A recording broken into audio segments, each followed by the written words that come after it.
Hi friends, good morning to all of you. Dear friends, today we are going to discuss verb. What does it actually mean, the verb? Sorry, the types of verb. We are discussing types of verb. Before this, we have discussed what does it mean, the verb, and how to recognize the verbs.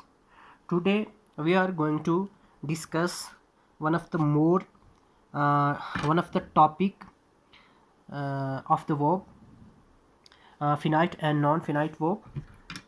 Friends, finite and finite, non-finite, we will understand this topic.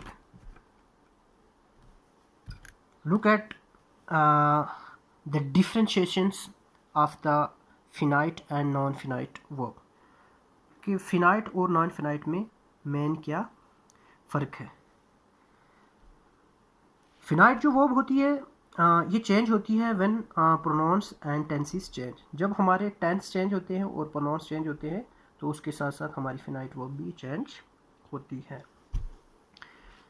मगर जो non finite verb होती है ये tenses और pronoun के साथ साथ ये चेंज नहीं होती. कहने का मतलब हम इसको अंडरस्टैंड करेंगे, अच्छे से समझेंगे एग्जांपल्स के साथ. तो देखिए, जैसे कि मैंने यहाँ पे कुछ एग्जांपल्स लिखी हुई हैं. I go to school, I go to school. दूसरा मैंने लिखा है she goes to school. Third मैंने लिखा वी गो टू स्कूल. तो आप देखिए इसमें हम अंडरस्टैंड करने की कोशिश करेंगे फिनाइट को और नॉन फिनाइट को. जैसा कि मैंने बता दिया है कि फिनाइट जो वर्ब होती है वो चेंज होती है टेंस के साथ साथ और प्रोनाउन के साथ साथ.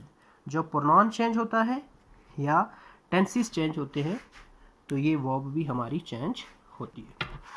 यहाँ पे आप थोड़ा सा गौर करेंगे, ये आपको दिखाई दे रहा है, ये है सब्जेक्ट है, मान लिए इसको, ये प्रोनाउन भी है.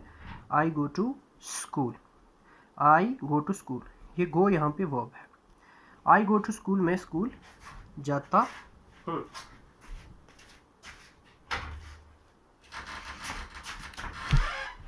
अब इसमें देखें, आई गो टू स्कूल, मैं स्कूल जाता हूँ.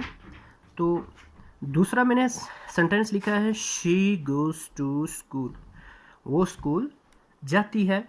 और थर्ड सेंटेंस मैंने राइट किया है यहाँ पे वी गो टू स्कूल. अब आप इसमें ट्राई करेंगे, समझने की कोशिश करेंगे. आई गो टू स्कूल, मैं स्कूल जाता हूँ. ये जो प्रोनाउन है आई है, नीचे वाले सेंटेंस में शी है और उससे नीचे वाले में वी है. आप देखिए, आई गो टू स्कूल और नीचे शी गोज़ टू स्कूल, यहाँ गोज़ हो रहा है, ये गो है, और वी गो टू स्कूल. मैंने एक सेंटेंस नीचे और राइट किया है आई वेंट टू स्कूल. अब आप इसको अंडरस्टैंड कर सकते हैं, ये आई है और ये भी आई है, ये प्रोनाउन भी सेम है और ये प्रोनाउन भी सेम है, दोनों आई है. मगर ये वर्ब गो है और ये वर्ब चेंज हो गई वेंट में. आप देख पा रहे हो और मुझे उम्मीद है कि आप अंडरस्टैंड कर सकते हैं कि मैं स्कूल गया, मैं स्कूल जाता हूँ.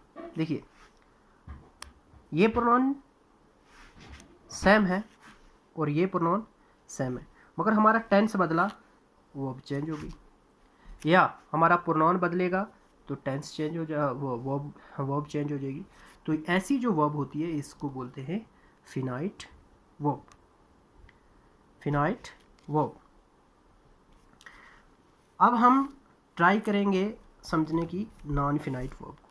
पहला नंबर तो मैं आपको बता देना चाहता हूँ, जो नॉन फिनाइट वर्ब है ये चेंज नहीं होती है विद प्रोनाउन. जब प्रोनाउन हमारे चेंज होते हैं या फिर टेंस चेंज होता है. जैसे देखिए, ये जो फिनाइट वर्ब है हम इसको फर्दर डिवाइड करते हैं जिरंट, इन्फिनिटिव और पार्टिसिपल. आगे हम इसको डिस्कस करते हैं नॉन फिनाइट वर्ब को. नॉन फिनाइट वर्ब हमारी जो है ये है जिरंट, पार्टिसिपल और इन्फिनिटिव. जीरंट कौन सी होती है? सबसे पहले हम इसको देखेंगे ing प्लस V1 का इस्तेमाल, जो जैसे ing गोइंग कमिंग इस तरीके से जो बन जाती है, जैसे ing प्लस V1 लगा, इसको जैसे मैं बना देता हूँ इसको COMING कमिंग GOING गोइंग। आप इसको देख रहे हैं, ये बन गई हमारी मतलब इस तरीके से जीरंट बनती है। जीरंट जब एक्ट करेगी एज अ नॉन, जब एज अ नॉन एक्ट करेगी V1 और ing, तब ये जीरंट बन जाती है। आप देखें, और इसको जीरंट बनने के लिए as a noun as a subject और या फिर एज अ ऑब्जेक्ट काम करना होता है। फिर से याद रखें, जीरंट जो वर्ब होती है ing वाली, इसको जीरंट वर्ब बनने के लिए सब्जेक्ट या फिर एज अ ऑब्जेक्ट काम करना होता है। वो एग्जांपल के साथ हम समझने की कोशिश करेंगे। दूसरे नंबर पे है पार्टिसिपल वर्ब। पार्टिसिपल वर्ब जैसे कि आप जानते हैं थर्ड फॉर्म ऑफ वर्ब, ये वर्क करती है एज एन एडजेक्टिव। मतलब ये सेंटेंस के अंदर एज अ एडजेक्टिव काम करती है।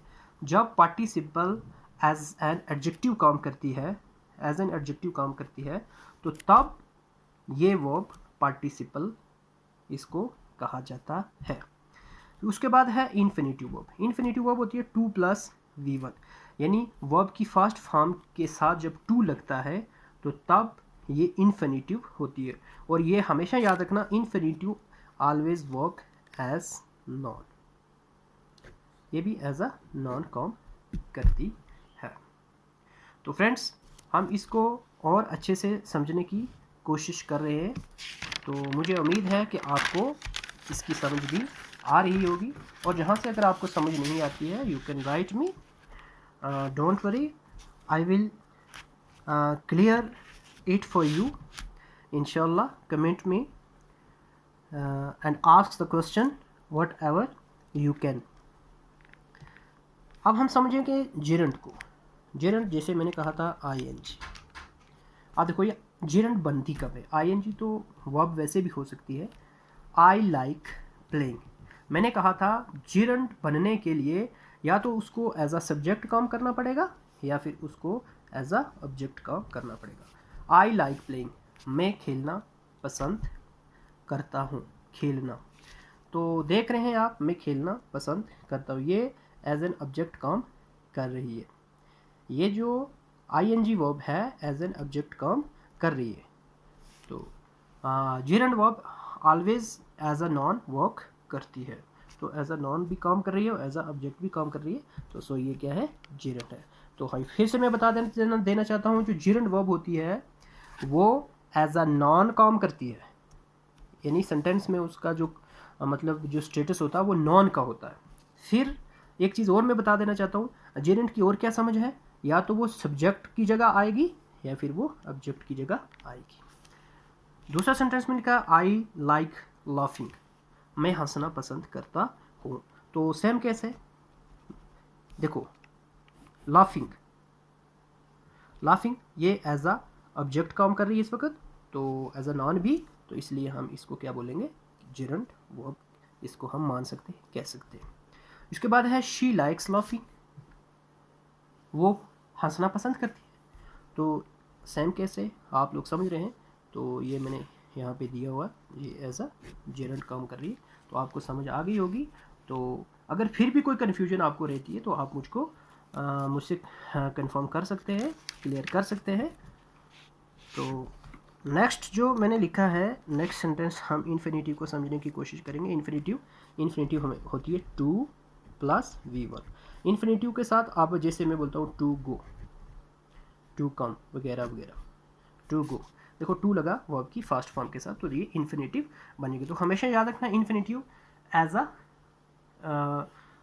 काम करती है नॉन, तो इसको भी बस वही काम करना होता है। ये हमेशा वर्ब से वर्ब की फर्स्ट फॉर्म से पहले टू का इस्तेमाल हो तो वो इन्फिनेटिव होती है। जैसे मैंने कहा आई लाइक टू प्ले, मैं खेलना पसंद करता हूँ, टू प्ले। इन्फिनेटिव। और इसमें एक चीज़ और बता देता, जैसे जीरंड वर्ब थी, देख लो कोई भी सब्जेक्ट कुछ भी हो रहा है मगर ये चेंज नहीं हो रही है, सेम रहती है। जो नॉन फिनाइट वर्ब्स होती है वो चेंज नहीं होती हैं। नॉन फिनाइट वर्ब्स कौन कौन सी हैं?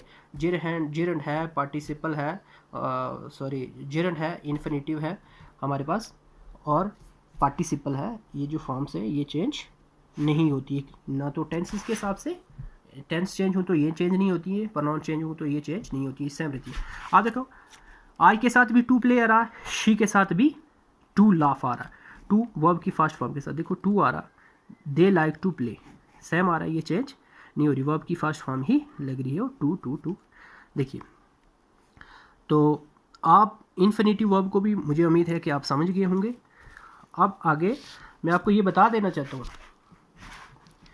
जो आईएनजी वर्ब है ये काम करती है एज अ मैन वर्ब भी काम करती है, प्रेजेंट पार्टिसिपल भी काम करती है, एज अ जीरंड भी काम करती है।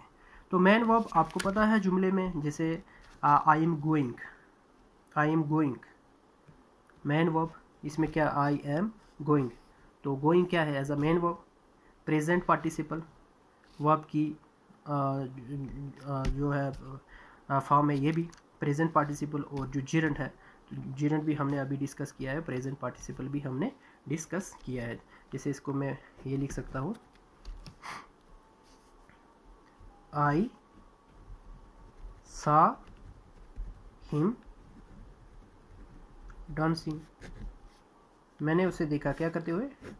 नाचते हुए। तो फ्रेंड्स ये थी हमारी फिनाइट वर्ब। तो फिनाइट वर्ब को हमने डिवाइड किया था, जिरन में किया था, इन्फिनेटिव में किया था, और पार्टिसिपल में किया था। तो पार्टिसिपल हमेशा याद रखना फ्रेंड, ये एज अ एडजेक्टिव काम करती है। Participle works always works as an adjective. जैसे मैं कह सकता हूँ पार्टिसिपल यानी V3, ये एज एन एडजेक्टिव काम करती है। जैसे मैं कह सकता हूँ ब्रोकन ग्लासेस है।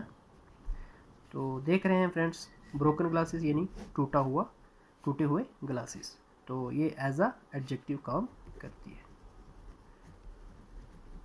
तो फ्रेंड्स वीडियो लंबी हो रही है, तो इसलिए मैं चाहूँगा कि मैं अपने इस टॉपिक को यहीं पे कंक्लूड करूँ। तो मैं आपको ये बता देना चाहता हूँ फ्रेंड्स, कि कोई भी टॉपिक अगर आपको ज़रूरत बनती है और इसमें अगर कोई कन्फ्यूजन आपको आती है तो आप मुझे बता सकते हैं विदाउट एनी हेजिटेशन। तो ये था आज का topic. Thank you, have a nice day.